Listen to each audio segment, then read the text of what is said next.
Whether you're looking to buy a new set of lights or you already own the lights you're going to be using for your shoot, it's important to know the variety of light modifiers that you can add to your lights to get the quality of shadows and the quality of light that you're looking for in your shoot. Surrounding me, I've got a variety of different options that go with different types of lights that you may be working with. And what we're going to do is take a look at some of these options as well as some of the other factors that may influence your decision when it comes to light modifiers.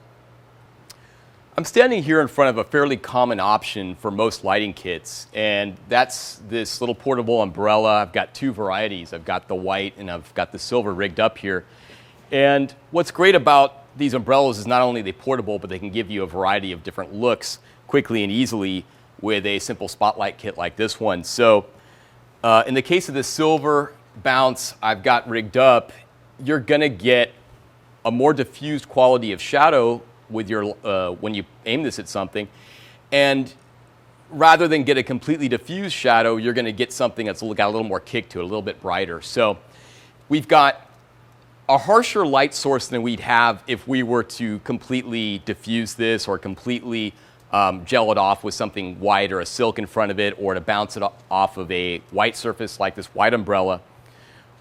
We're going to keep our lumens level up with something like this a little bit more, but at the same time, it's going to be a lot more pleasing and a lot softer than a harsh, edgy, direct light source like we're going to get if we were to go without the umbrella and just go with the direct light coming straight out of the, this down over here, out of the spotlight. So obviously, anytime you employ a spotlight directly on a subject, it's going to be a very harsh quality of light. To my right, I've got a softbox setup, and this is actually more portable than it looks because, similar to an umbrella, this apparatus can be contracted down to a nice portable size, and then it's lightweight and easy. It travels light.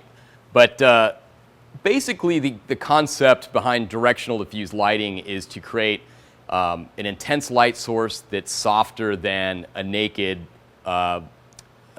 focused beam of light that you're going to get with a spotlight. So rather than having to set up a spotlight and then gel it or something, they've just kind of simplified things for you just by creating a sealed box here that light can only escape from the front, and by passing through a white surface like this white fabric here, you're going to diffuse, get that directional diffuse quality of light without any light spillage out from the side. So it's kind of like having a snoot with a white gel put in front of it if you're thinking in terms of spotlights.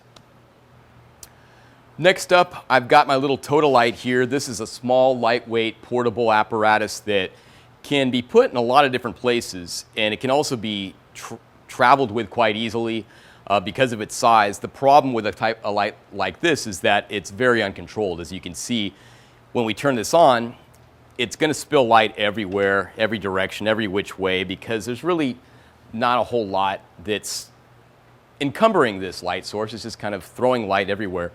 And by itself, it might seem a little bit unusable, but when you start modifying it with something like this, in this case, we've got a simple little gel frame. This thing collapses and allows you to clip different types of gels in front of it, in front of your light, and then just simply attach it like so. And before you know it, we're starting to get a little bit more control out of this light. Now we've got a more diffused light source on our subject, and we're cutting down on the intensity of the shadows and the harshness and the sharpness of the shadows, but still keeping a fairly bright light source in this case. Now, with a gel system like this one, we can exchange this gel for other types of gels. We can substitute this white gel for other colors, or you can actually mix and match. In this case, we've got a little portfolio here of different types of gels. You can go with, like, say, for example, a full CTB or full color temperature blue gel. You could use this for just dramatic effect if you want to cool off your light source and make it go more towards blue. Create a moonlight effect, perhaps, if you create enough blue on there. Or you could just use this to color balance your overall image if you're trying to correct for a tungsten lit scene. Now, You can stack these on top of each other, or you can use these separately. You can also get more colorful types of gels, whatever the mood may call for. Here's an intense red, for example.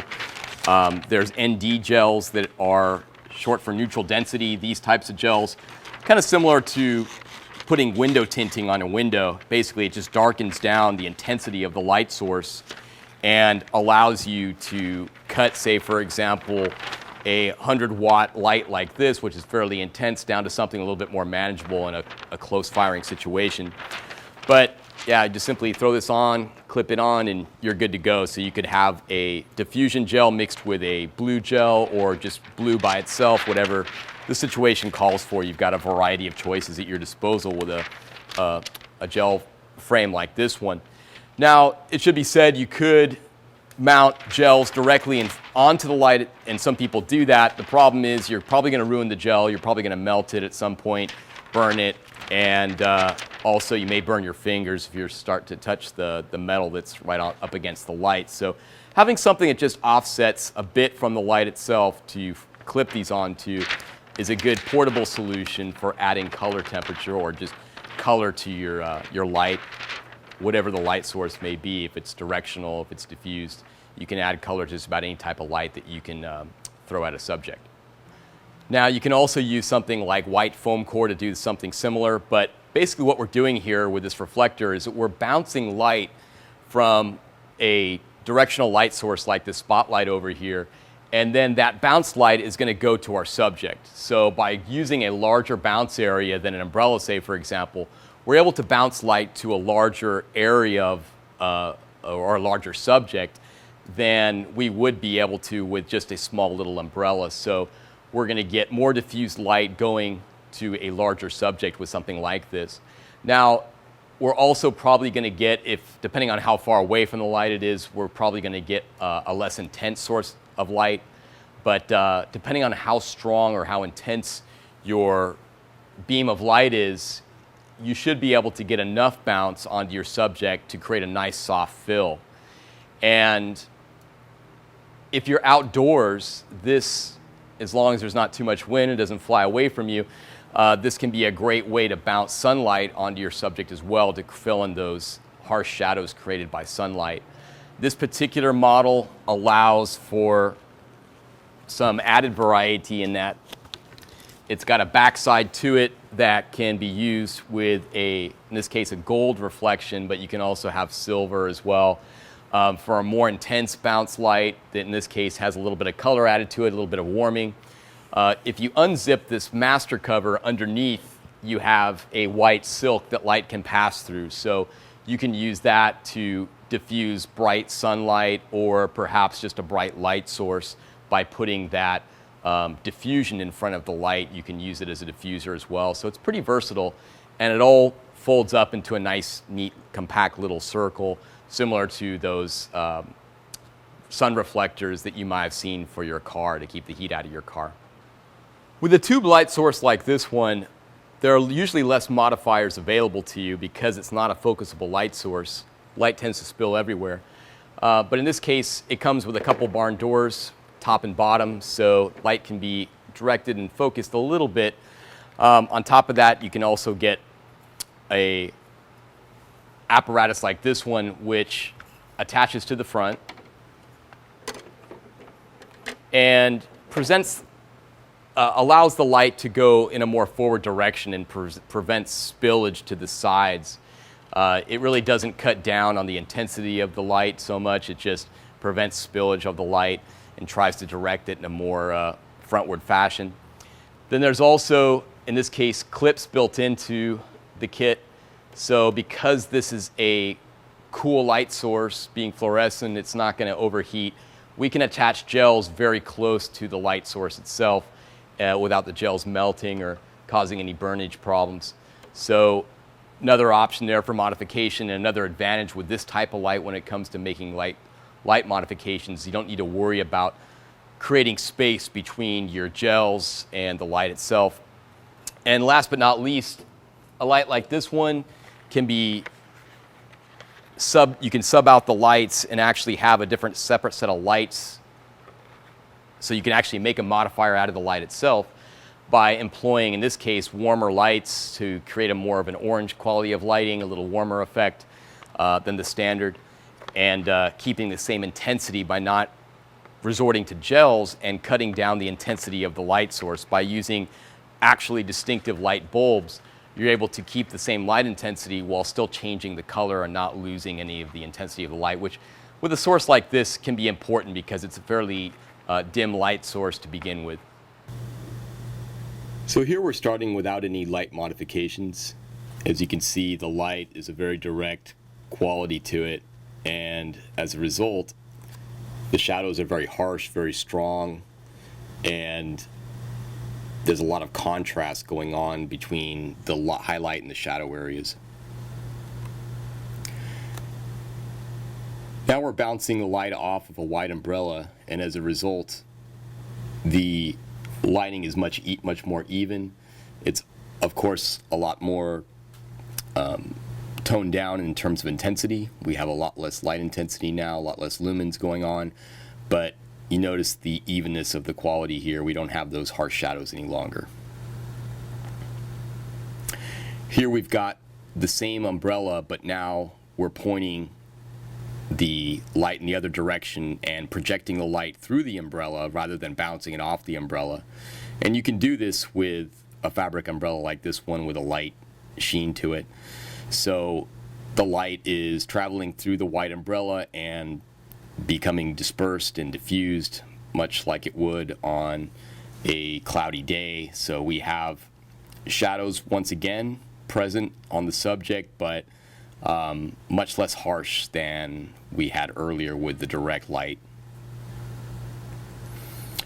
Now we're switching this out. It may not be apparent from the image, but this is actually a silver umbrella. There's a silver coating on that umbrella, and we're getting a much stronger lumens output. You notice the light is more intense with this bounce, but you still have that soft, even, diffused quality to it.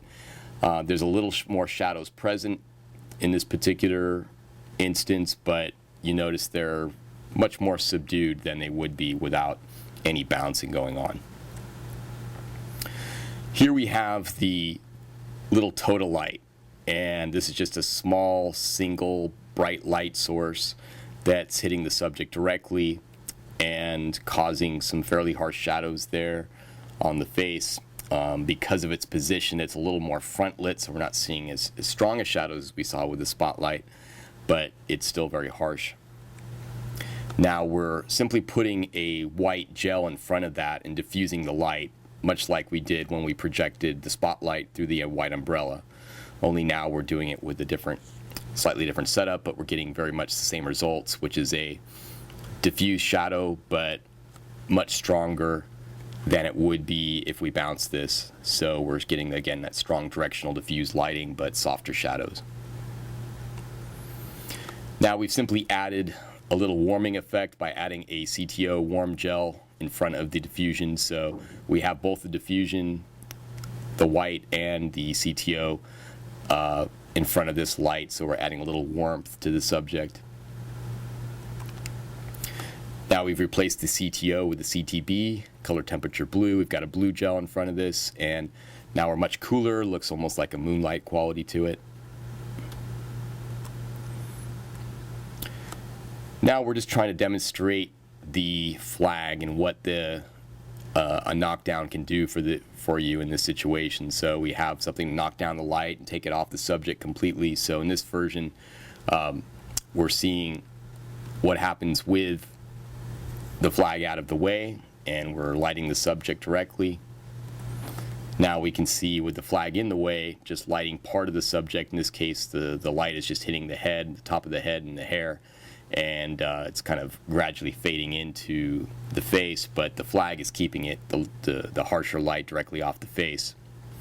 Now, it should be noted that the closer you put that flag to the subject, the more prevalent that dividing line is going to be between highlight and shadow. So because the flag is fairly close to the light source, it's softer than it would be had you taken that flag on a separate tripod and put it closer to the subject.